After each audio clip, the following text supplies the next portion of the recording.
I actually did a family practice residency as well, and I'm a glutton for punishment, so I did a whole second residency. So I could do women's health, which is what I fell in love with during my family practice days. So I've basically spent my career doing that. And so we launched Winona, it's almost 4 years now. And this has been like the coolest thing that I've ever done, to be able to bring really much needed HRT treatment to a huge audience, to a huge amount of women that don't really have access to it for various reasons. So we're really excited to be able to provide that for you. One of our big pushes, one of our big culture at Winona is education. We're not here to tell you what to do. We're here to educate you so that you can make a best decision for yourself. And that's what this is all about. We want to answer your questions. There's a lot of crazy misinformation out there, and it's hard to tell kind of what's real and what's not, and it tends to generate a bunch of questions. And so, we want you to see that we're real people. We're not AI bots here to answer your questions. So put your questions in the chat. Otherwise, the three of us will have a great conversation, but it won't be very helpful for you. So I'm going to hand it off to our medical director, Dr. Kat Brown. All right, thank you. Yeah, a lot of patients still think we're bots, so it's nice to be able to connect with people outside the portal for sure. I'm Dr. Kat Brown. I'm a medical director at Winona, and I'm also a board certified OBGYN. I'm located in the suburbs of Philadelphia and take care of patients in a few states, but also help to curate some of our educational content on the website for our patients as well, just to make sure that the information we're putting out for you is valid and helpful. And like Dr. Green said, knowledge is so very important. And I think it's so very important for you to learn as much as you can about your own body so that you can make the best decisions for yourself moving forward. But normally at the beginning of one of these, while we're waiting for you to all put your questions in the chat, we usually talk about a topic of interest. And February is a special month. It's American Heart Month. It's a month where we're supposed to focus on preventing heart disease, cardiovascular health awareness. I think one of the days in February, I forget specifically what day it was, but it was Wear Red Day. And it kind of coincides with from Valentine's Day too. But, this is a good topic to talk about because so many women out there are afraid of starting HRT and afraid of risks of HRT. But actually more women die from heart disease every month and every year in the United States than any other issue. It's a leading cause of death for women. So the fact that it's American Heart Month, it's something really important for us to talk about. And we all often think of like those classic symptoms. And a lot of people think of like a middle-aged or older man having a crushing chest pain. Sometimes in women, the symptoms can be very subtle and they can be very different. And often when women have signs or symptoms of a heart problem, it's not recognized as easily and as quickly because the symptoms are not classic. So, the other thing that that's important as far as heart health is that starting HRT can actually improve your cardiovascular health. As we lose estrogen from the body, so many things happen to all the tissues in our body, but when we add estrogen therapy in for patients that are going through perimenopause and menopause, it helps to keep that heart muscle healthy. It helps to keep the vessels that are feeding the heart more elastic and more open. So it decreases your risk of atherosclerosis in those vessels too. So something to think about and something very important to keep in mind. Move your body every day, feed your body nutrition that keeps your heart healthy. Avoid those things that are going to put more stress on your heart. So it's important to think about. I don't know if you want to add anything to that, Dr. Green. I think that's one of the big, I said there's misinformation. And I have a lot of patients come on and say, I want to start HRT, but I'm worried it's going to cause me to have a heart attack or have a family history of heart disease. And it's actually quite the opposite.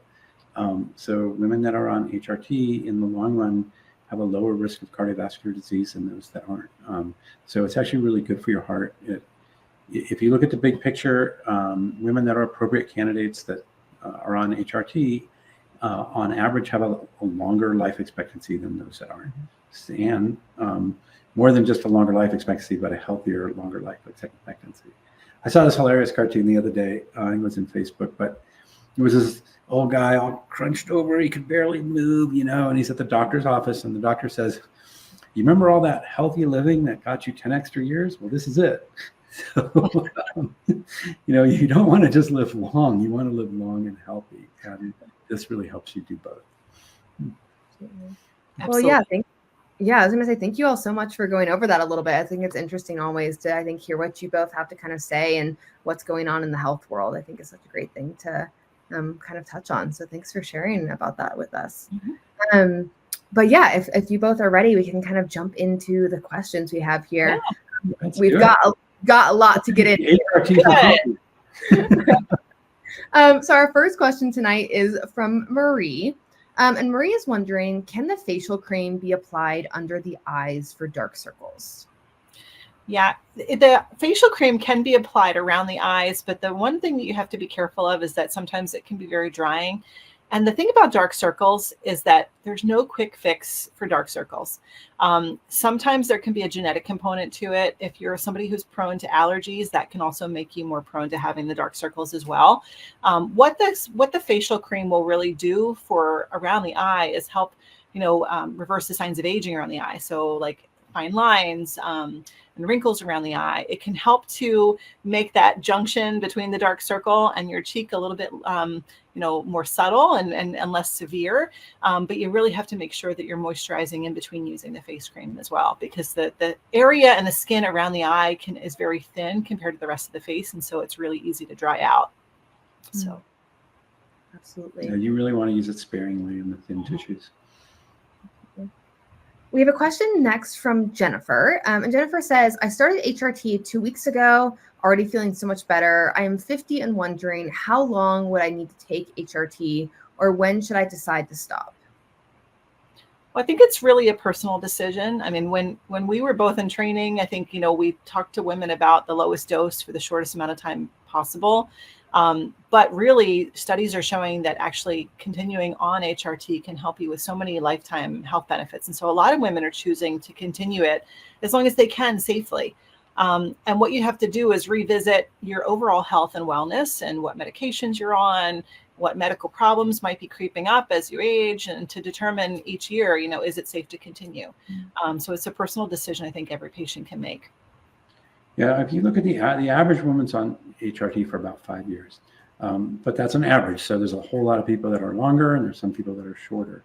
And so, one strategy is every few years you can see what happens if you go off of it and see how you feel. And your body may tell you, nope, you need to go right back on. So if you're going to do that, don't do it like right before your kid's wedding or something. Do it during kind of a less stressful time. But that is something you can do as a trial, every few years to see if it's still benefiting you. But again, like Dr. Kat says, some people decide that they want to be on it indefinitely for the underlying health benefits. And that's definitely there as well. We have another question that's along the same lines, though a little bit more on the other side. They're wondering, they say, I'm 62. Am I too late to start HRT?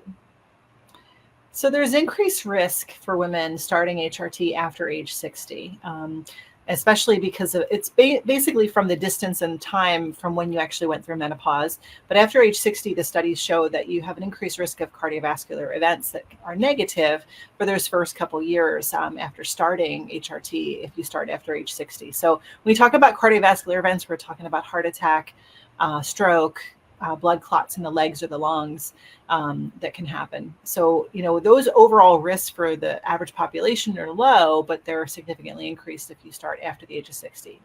But there's other things that you can use. And there's, like vaginal estrogen, which is another form of HRT that's not so much for the systemic symptoms, but can help with some of those genitourinary symptoms of menopause, like vaginal dryness, vaginal atrophy, pain with intercourse.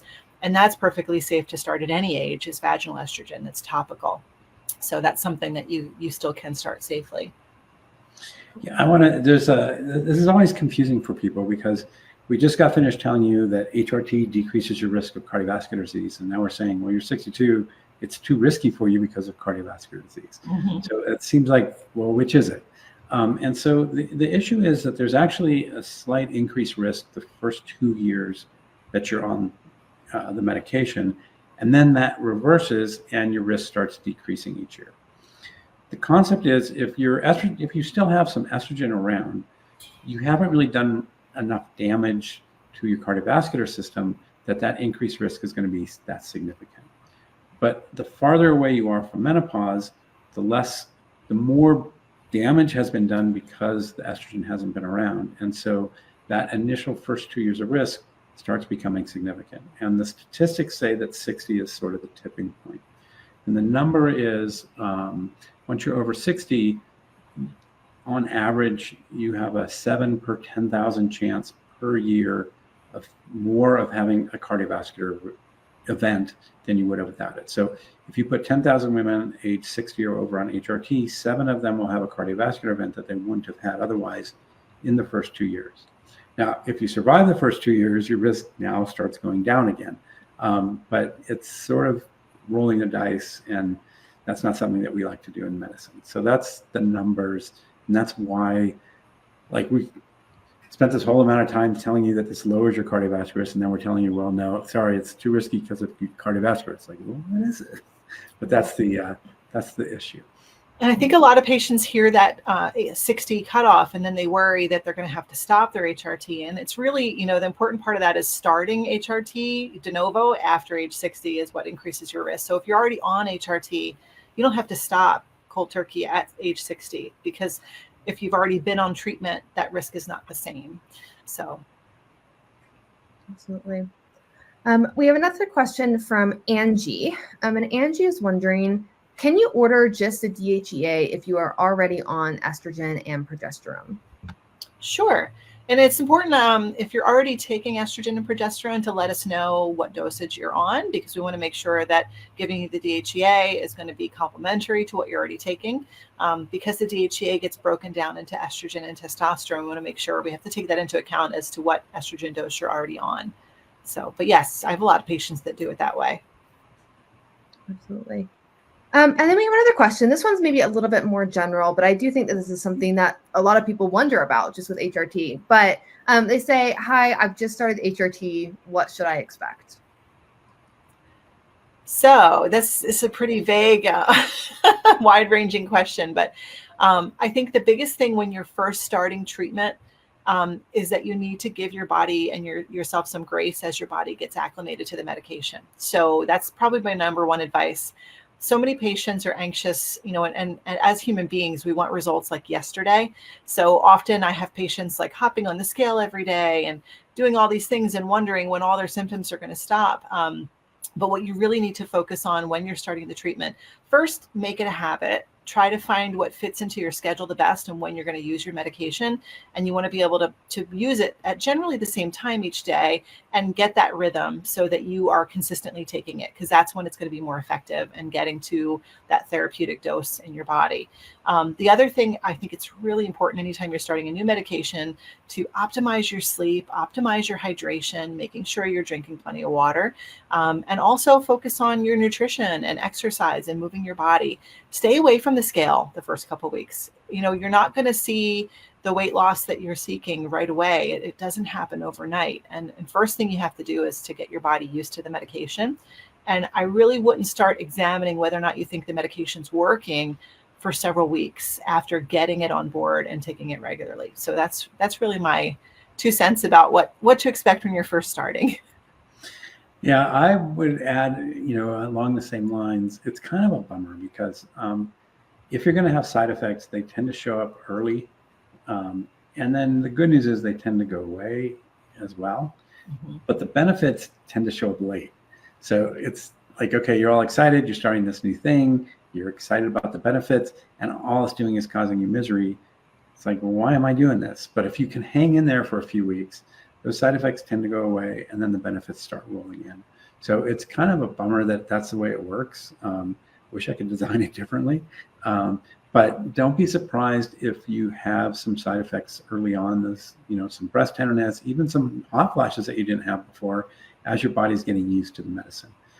Those do go away usually within a few weeks, and then you start noticing the benefits. So you kind of got to hang in there. This is a long-term thing.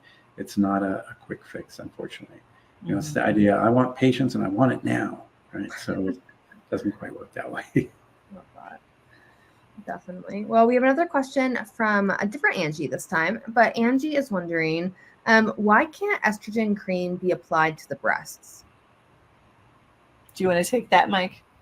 Well, yeah, it's honestly, it probably could. Um, we shy away from the idea of just putting a bunch of hormones right on the breast tissue because breast tissue can be very sensitive to hormones. So there's honestly no science behind why you shouldn't put it on the breast. It just kind of sounds like a bad idea. You know, we don't want to stimulate the breast tissue. There's probably increased risk of having some of those breast side effects like breast swelling and tenderness if you apply it directly there. So just out of an abundance of caution, we recommend not doing it. I mean, there's plenty of other places where you have skin, so why put it there? You know, there's no point sort of, you know, shaking the rattle at something. You know, there's really not a whole lot of science about it, but it just doesn't sound like a good idea, quite honestly. Absolutely. We have a question next from Heather, who is wondering, she says, can I keep my IUD and start on HRT for perimenopause symptoms? Absolutely. So I have lots of patients that have an IUD in place for contraception or maybe for another reason like heavy periods. And it's perfectly safe to keep that in place while you start treatment with HRT. So they can be used together. Yeah, and be aware that HRT does not provide contraceptive benefits. So it's actually a really nice combination because you have excellent birth control, but the IUD is not going to help the symptoms of menopause transition. And the HRT is going to help those symptoms, but it's not going to provide birth control. So the two together, it's really a nice marriage, and they work well together. Absolutely.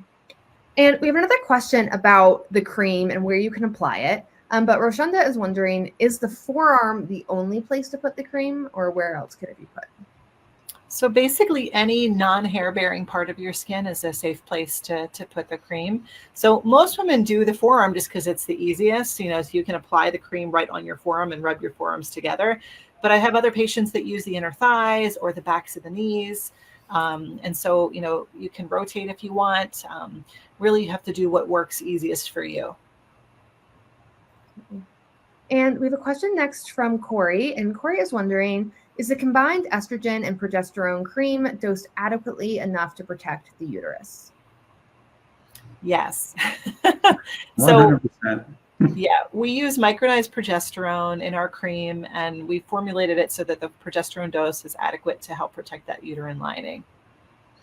I can tell you this is something that when we were first starting out, I was a little worried about, and I spent a lot of time talking to our compound pharmacists who are like the smartest people you ever met, and you know, checking the literature and making sure, because look, number 1, 2, 3, 4, 5, etc. is safety. The last thing I want to do is hurt anybody, and so we want to make sure that what we're doing is safe and, you know, and effective. But look, if I relieve your hot flashes but I give you uterine cancer, I haven't done you any favors. And so we are very, very careful about formulating our cream in such a way that it does provide protection of the endometrial lining, of the uterine lining. It's something we're actually kind of really like anal about, like we're OCD about this. And we have systems in place in our software where it won't allow the doctor to prescribe something that we don't think is adequate. So we're super careful about this. We've had a ton of patients.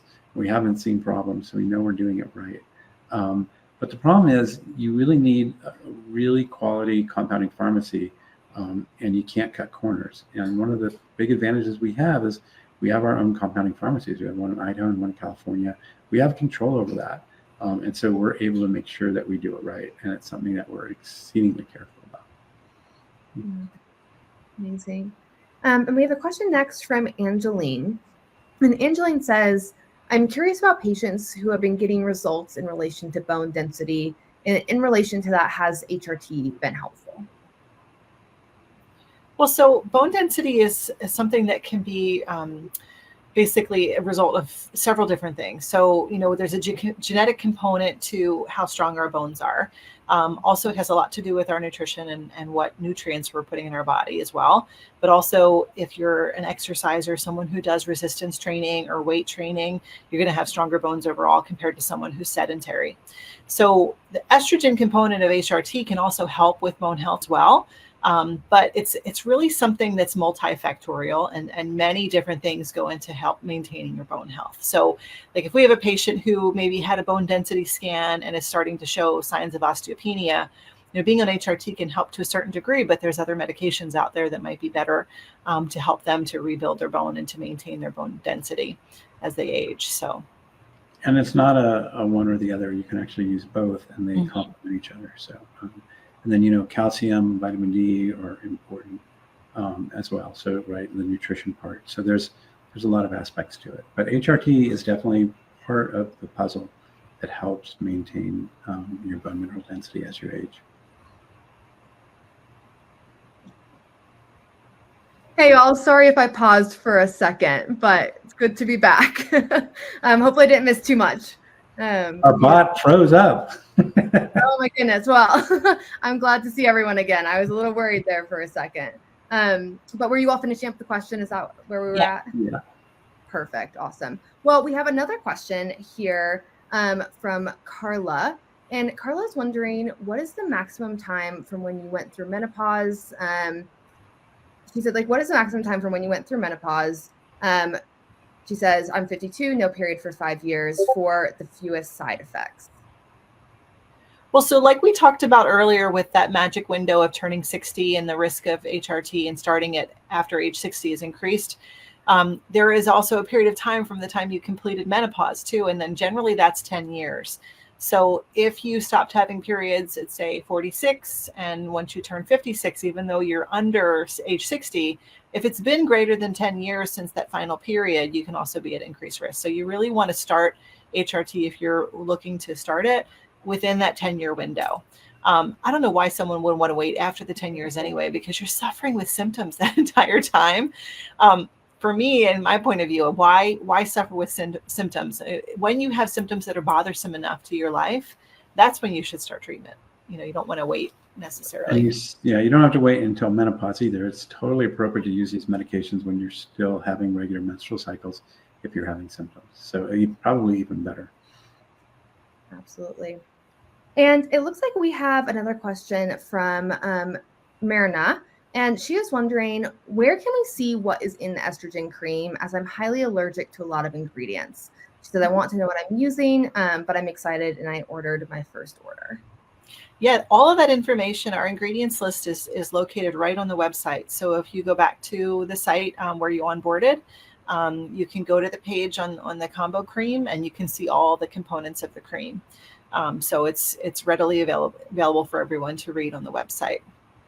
And if you have a hard time finding it, you can always ask patient services and they'll send you the list. I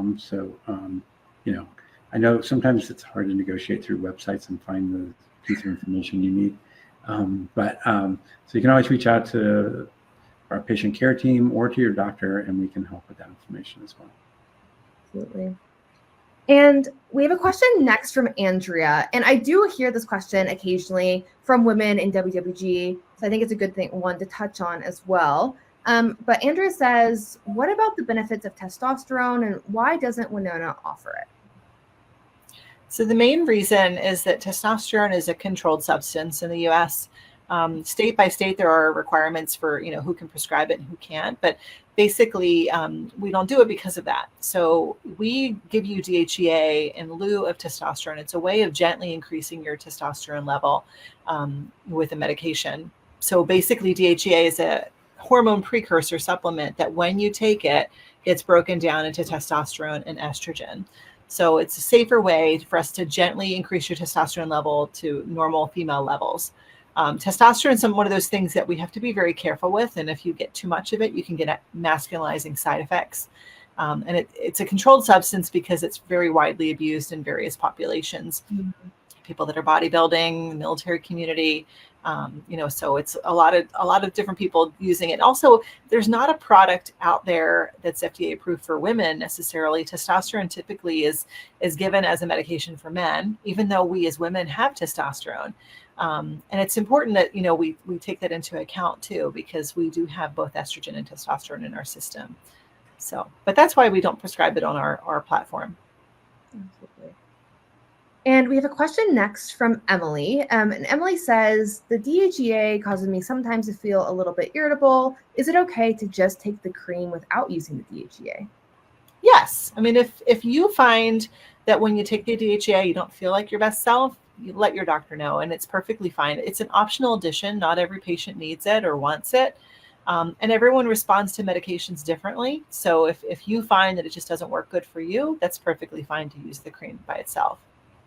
The other thing that's interesting with DHEA, I've had many patients, my wife being one of them, that found when they first started DHEA that it was making them irritable and having side effects, and they eventually stop it, feel better for a while, and then sort of these side effects, or not side effects, symptoms start popping up where DHEA might be helpful, and they try it again, and lo and behold, 6 months later, it's not causing those side effects anymore. So if it's been a while, it might be worth a trial and see how you do on it, because the body changes.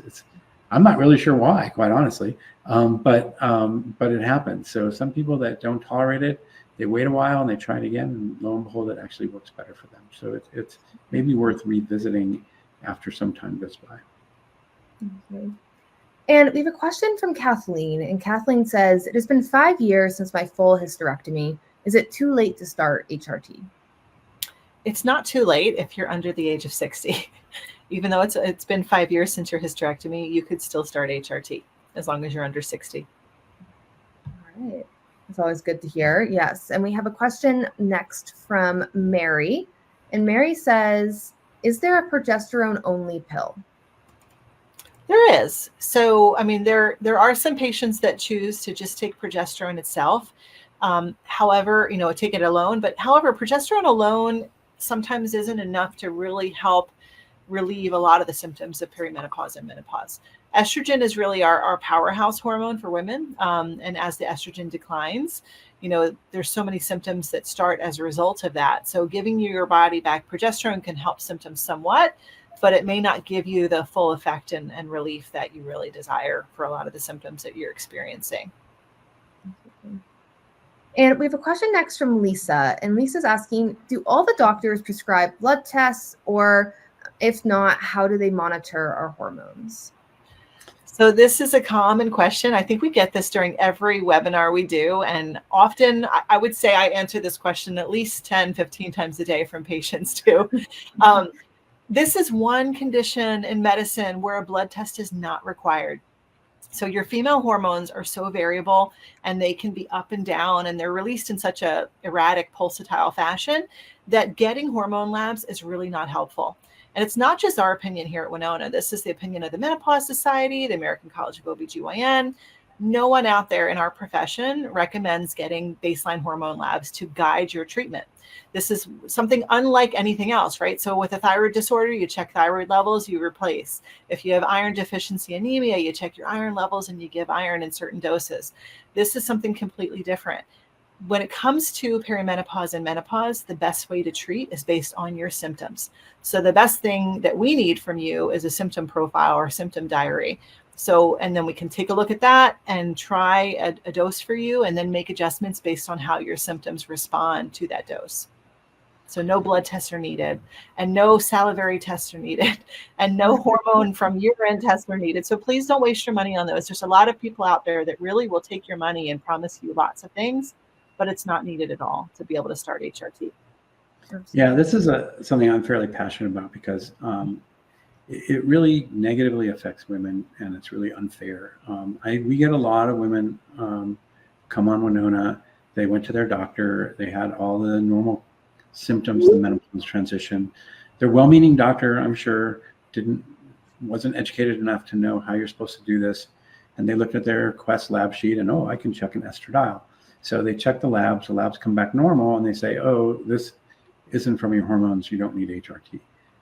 And they sort of get dismissed. And again, I think it's a well-meaning, well-meaning doctor for the most part, but they're not sort of up on the latest literature, well-versed in menopause management. And then what happens is, these poor people suffer. And then they eventually find us.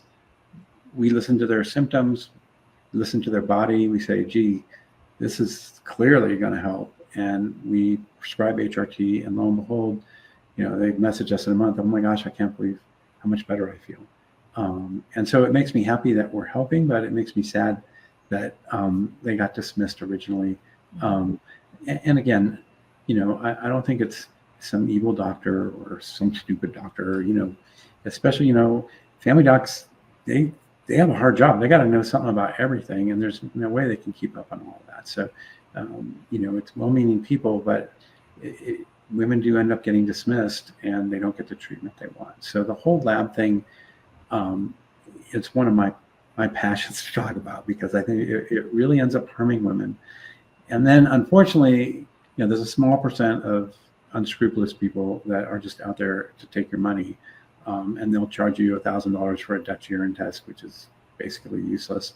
And then, it's almost like, well, forgive me if you like this, but, getting your palm read or your tarot card, that kind of thing.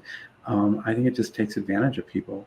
You have these women that are having, really significant symptoms that are affecting their quality of life, and they're sort of reaching out in desperation to get help. And instead they're, unfortunately, there's a small percentage of people that are taking advantage of them. And so sort of both sides of that, the well-meaning person that's just not doing it right, and the few individuals, I'd say the vast majority that are, just out to take your money, it's both sides of that situation are just not good. So it's something that we feel very strongly about and we try to educate about. We have a question next from Marissa. And Marissa says, my main issue has been significant weight gain around my midsection. She says, my doctor thinks it's a postmenopausal issue. She says, I'm getting work done, but I've never used HRT before. Does it make sense to use HRT now?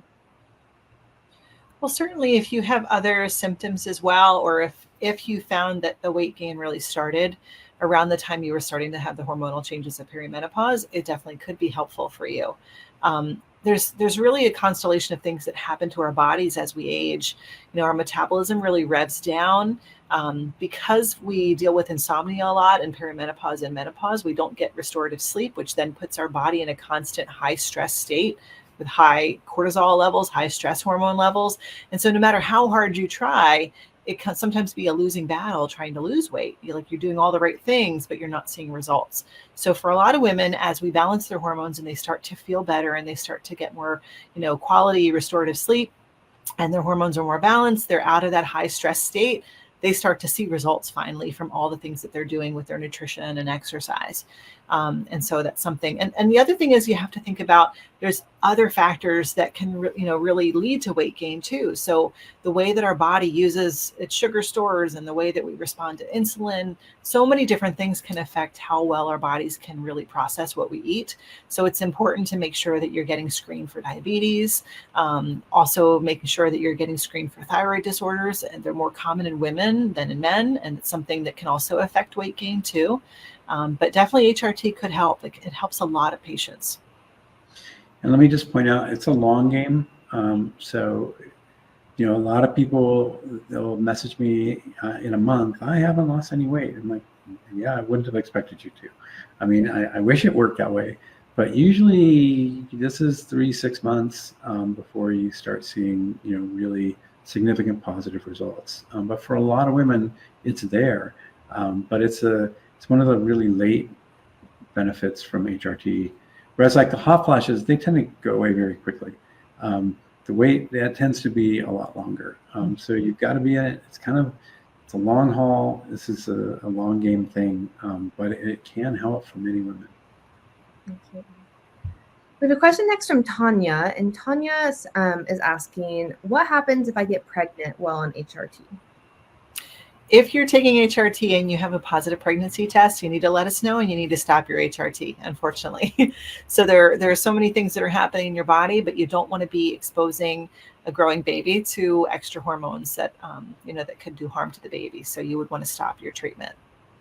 Although there's no reason to think that it will cause birth defects. So if you're on HRT and you get pregnant, you haven't caused, it won't cause birth defects, so you haven't caused any harm to your baby, but it's not, you don't want to sort of mess with your hormones in pregnancy, so it's something that you're going to want to stop. But don't think, oh my gosh, I've hurt my baby, cause birth defects. It won't do that.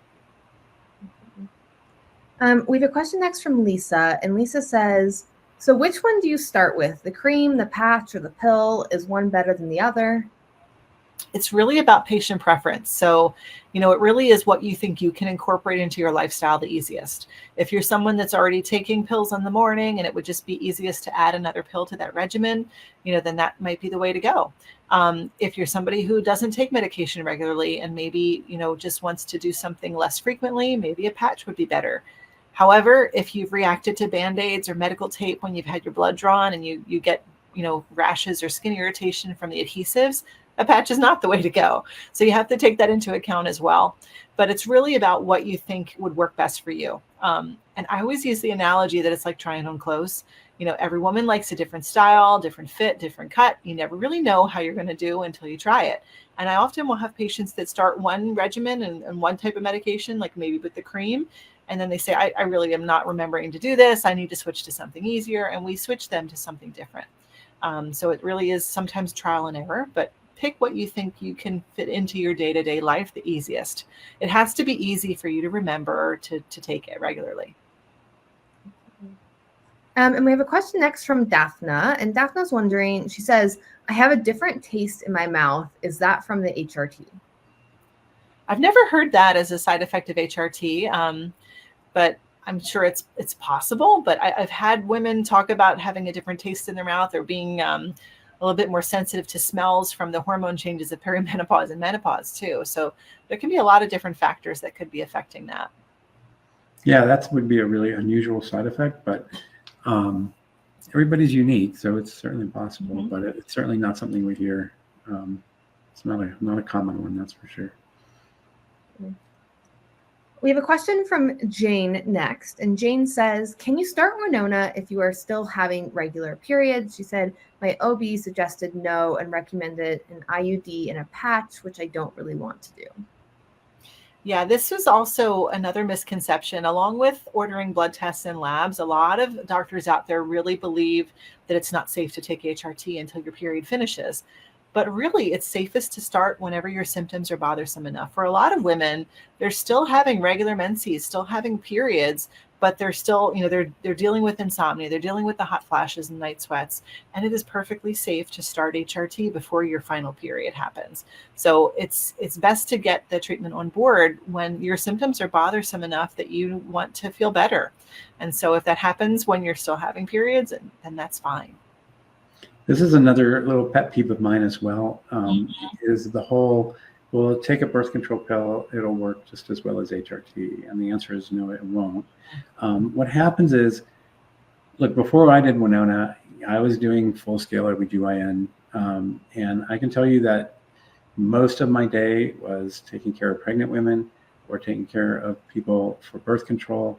Some of my day was doing surgery or signing people up for surgery or taking care of them after surgery. And a teeny part of my day was doing HRT. So, I mean, I prescribed HRT in my office, not opposed to it, but it's not something I did very much. Mostly I was dealing with pregnancy, keeping people from getting pregnant. And so birth control pills and other forms of birth control, I was writing all the time, totally comfortable. Boy, I could tell you everything about them. HRT was kind of every now and then. And so people tend to go with what they're most comfortable with, including doctors. And so most OB/GYNs are very comfortable with birth control methods. It's what they kind of do.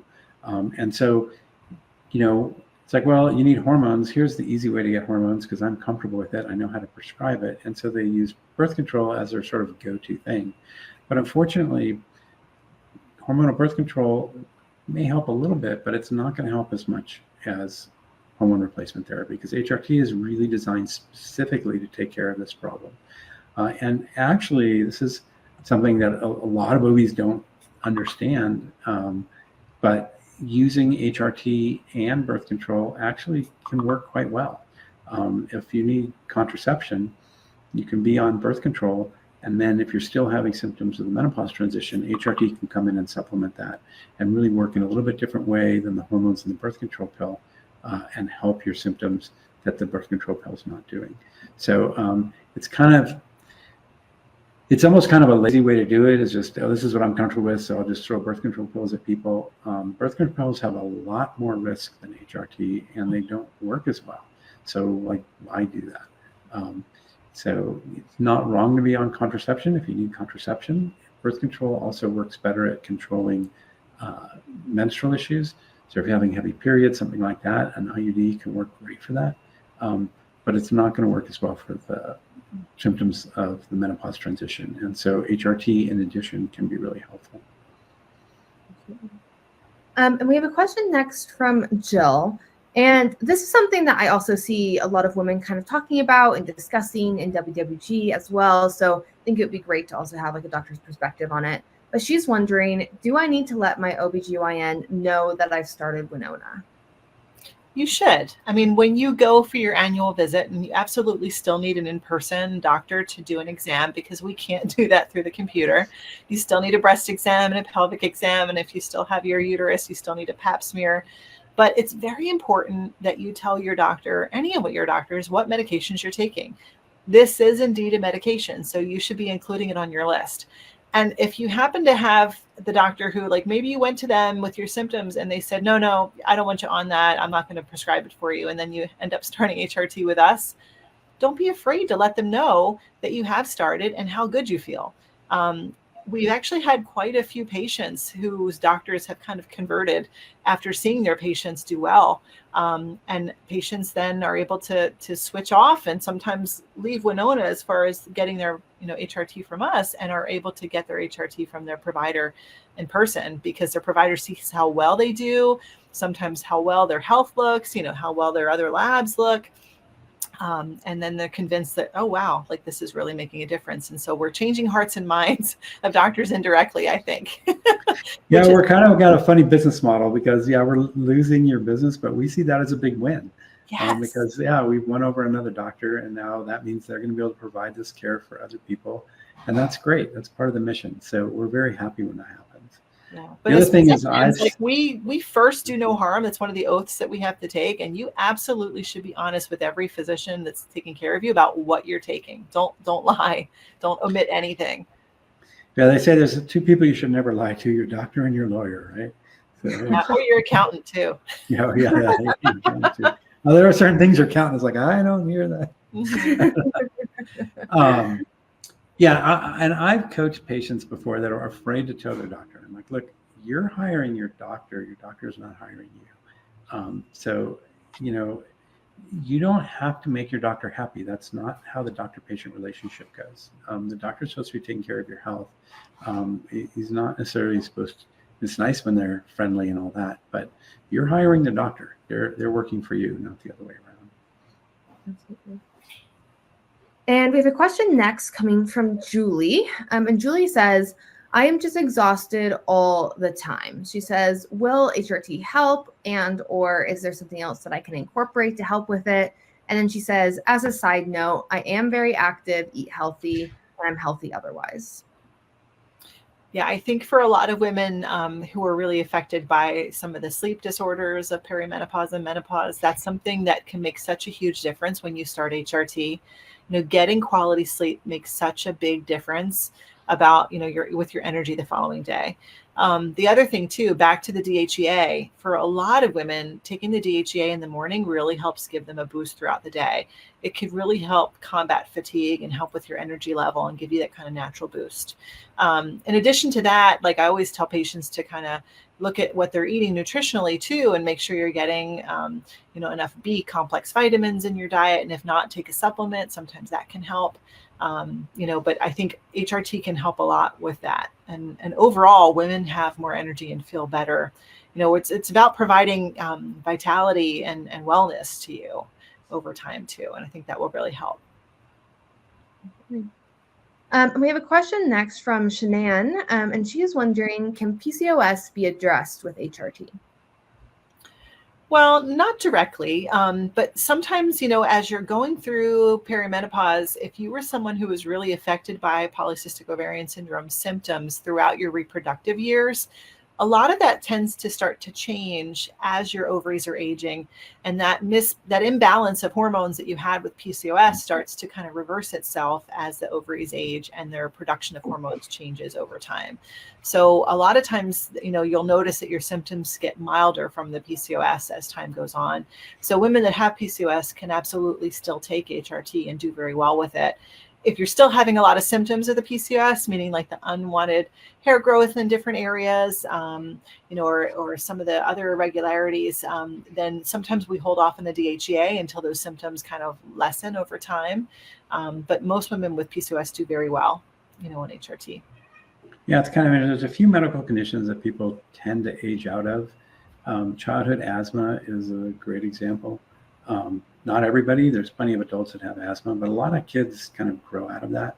And PCOS is another one that women tend to age out of as their sort of hormone production changes, as their, as the age process happens. So it's one of the few benefits, I guess, of getting older for some women. Mm-hmm. And we have a question from Heather, and Heather is wondering, what is the timing that I should use for the cream if I feel like it's been causing me some trouble sleeping or having sleep issues?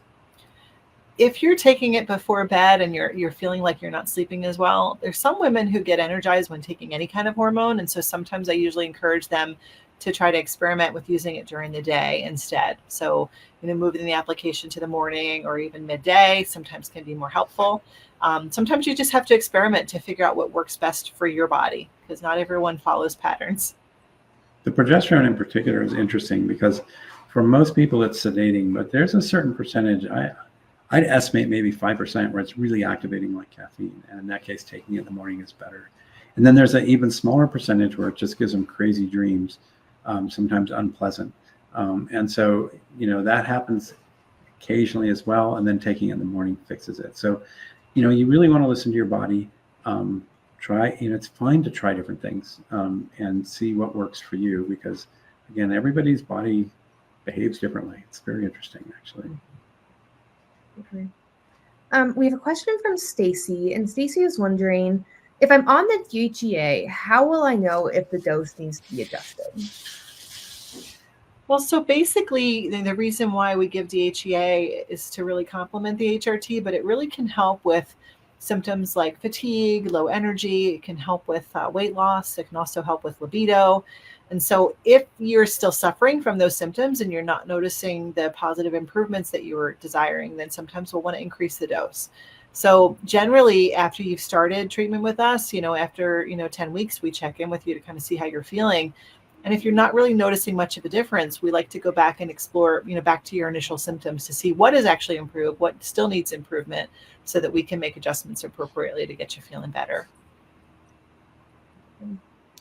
And our next question comes from Heather. And Heather is wondering, what is the differences of what Winona offers versus bioidentical hormone pellets? This is another thing that we talk about a lot. I am not a fan. I'll tell you straight out, I am not a fan of the pellets. I kind of joke that the best reason to do the pellets is because it makes your doctor a lot of money, which is kind of a bad reason to do pellets. The problem with pellets is you get this thing, it's an invasive procedure, you get this thing inserted in you, which in of itself has risks. And then you're stuck with it for 3 to 4 months. If you have side effects or it's not something that you like, it's too bad, so sad. You got to live with this for, the next 3 or 4 months until it finally wears off. So that's one of the problems with pellets. The other thing is that most of the pellets are testosterone based, like the BioT. And the concept to me I don't like when things don't make sense logically. And so the concept is, if we shove enough testosterone in your body is going to take that testosterone and break it down into estrogen, and you really need the estrogen. Well, let's start with estrogen then. So it's kind of a backwards way of doing it. And so you're basically giving these big doses of testosterone that you probably don't need. In fact, your body doesn't think you need it, which is why it breaks it down. And testosterone is a funny drug. It will give some euphoria when it's first given. And so you get your first pellet and you feel great. You're on top of, oh my God, this is amazing. And And then maybe the second pellet is not quite as good. And by the third pellet, now you start getting, facial hair and male pattern baldness, and God forbid, sometimes even voice deepening that may be irreversible. Another really scary masculinization. I mean, you can get clitoromegaly if it really goes overboard. And so testosterone in small amounts can be really helpful for women, but if you overdo it, it can cause a lot of problems. And because you're getting these pellets and you're stuck with it for 3 or 4 months, if somebody overdoes it, and they tend to do it because that's sort of the theory behind the pellets, it can cause a lot of harm. And so again, the first do no harm is, again, the guiding principle that we're all supposed to follow. And it's it's an invasive procedure with a lot of potential risk. And, the benefits can be there, but they're not going to be any greater than more traditional treatments. And so to me, they don't really make a lot of sense. I understand why docs are doing it, but not necessarily for the best reasons. That's my 2 cents. Mm-hmm. We have a question next from Carla, and Carla says, if you apply the cream at night, aren't you washing it off in the morning when you shower, or has it absorbed by then? So generally, when you're applying the cream, it's absorbed within 30 minutes of application. You want to rub it in until the skin pretty much dries. But by the time the morning comes, it's absorbed, and so there's very little risk of washing it off or even transferring it to someone else as long as you've rubbed it in completely. And some people will tell me, well, I still see evidence of the cream, in the morning, but that's evidence of the cream itself, not the hormones. The hormones have already, but there is, a cream that carries those hormones, and that may leave a little residual that you can wash off as fine. But the hormones have all absorbed by then.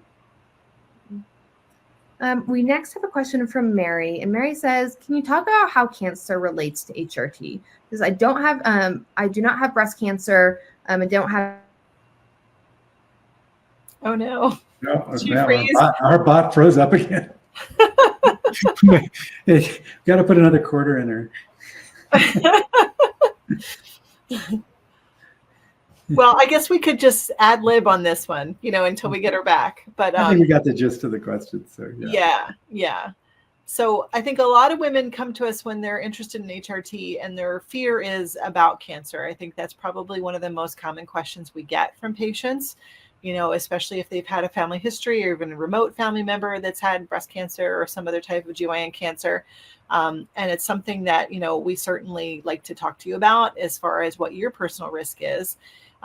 If you've had a history of a personal cancer, or you've had testing for a genetic syndrome that can make you at increased risk for cancer, then you really are too high risk, because those conditions, can make you higher risk to take HRT for the recurrence of cancer or development of cancer. Like if you have a BRCA1 gene, or if you've personally had a breast cancer before, then you wouldn't be a good candidate to get HRT from us. However, the general population, for most of us, if we don't have one of those really high risk conditions, our overall risk is fairly low. And studies show that actually the increased risk is when you use progesterone plus estrogen, but using estrogen alone can actually improve your risk and decrease your risk of breast cancer. Also, looking at other things like colon cancer, HRT can reduce your risk of developing colon cancer over time as well. And I have to think about that being that, from estrogen really helping improve the quality of the tissues and the colon, overall in the body. So it's one of those things that anytime you take any medication, there's no medication without risk. There's risk to everything. There's risk to taking Tylenol if you take too much. So for you as a patient, you have to weigh the good, the bad, the pros, the cons, look at your own personal situation. We can kind of help talk you through it when we're counseling you about treatment, but ultimately you have to make the best decision for you in your life. And we said this earlier, but again, I'm a big picture guy. And if you look at the overall risk, because look, the one statement I can make that everybody in the world will agree with is that eventually everybody has to die at least once, right? So, something's going to get you eventually. The idea is to put it off as long as possible, as long as you're, enjoying life and living healthy. You're healthy and life is good. You want to put that off as long as you can.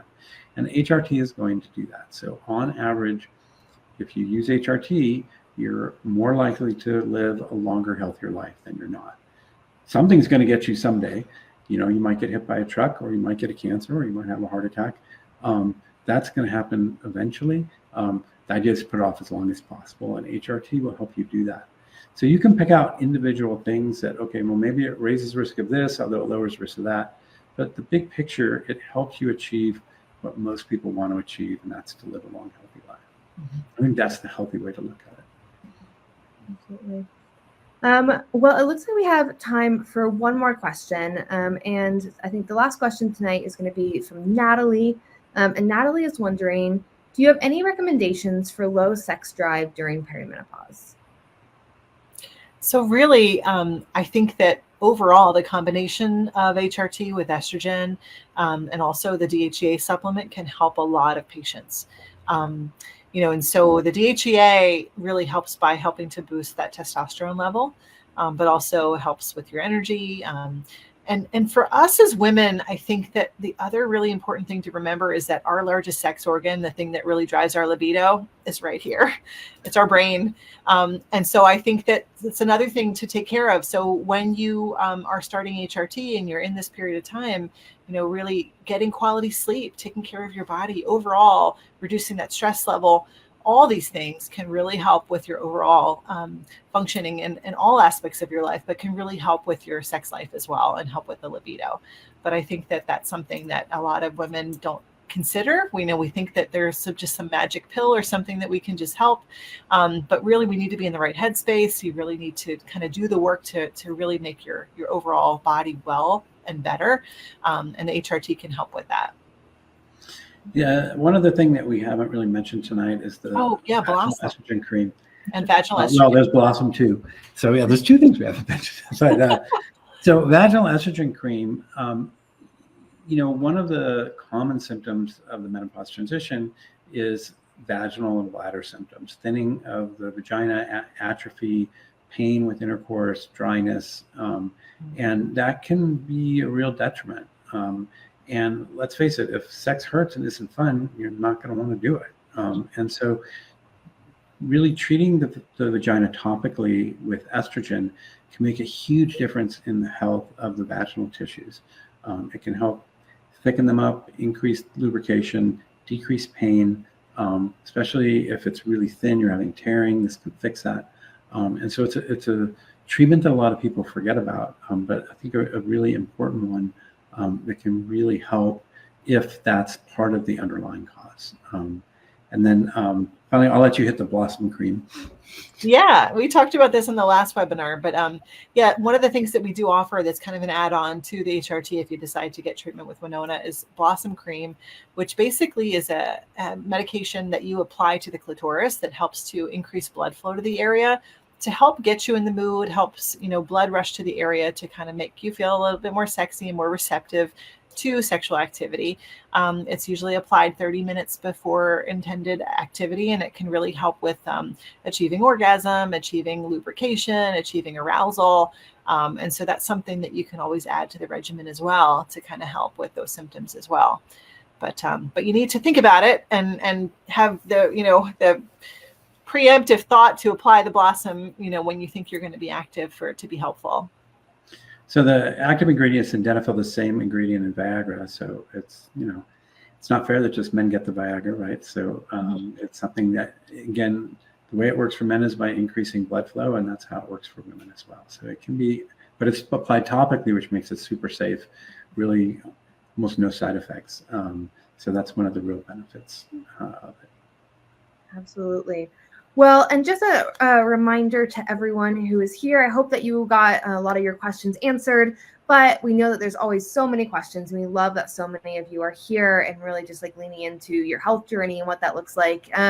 If you're a Winona patient, your Winona doctor is available 24/7 in your patient portal. So any of these questions that you're having, that is a great place to ask those. They're here to help you. That's what they love. I love what you were all saying too earlier about, you know, do no harm. And I think that also goes over to the rest of the doctors at Winona. So that's a great place to add all your questions there.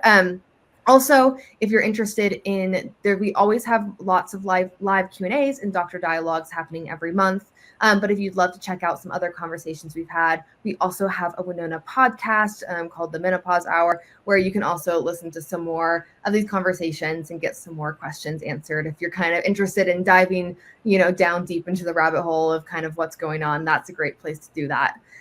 But again, thank you so much for coming. We're so glad that you were here and you took the time out of your evening to be with us.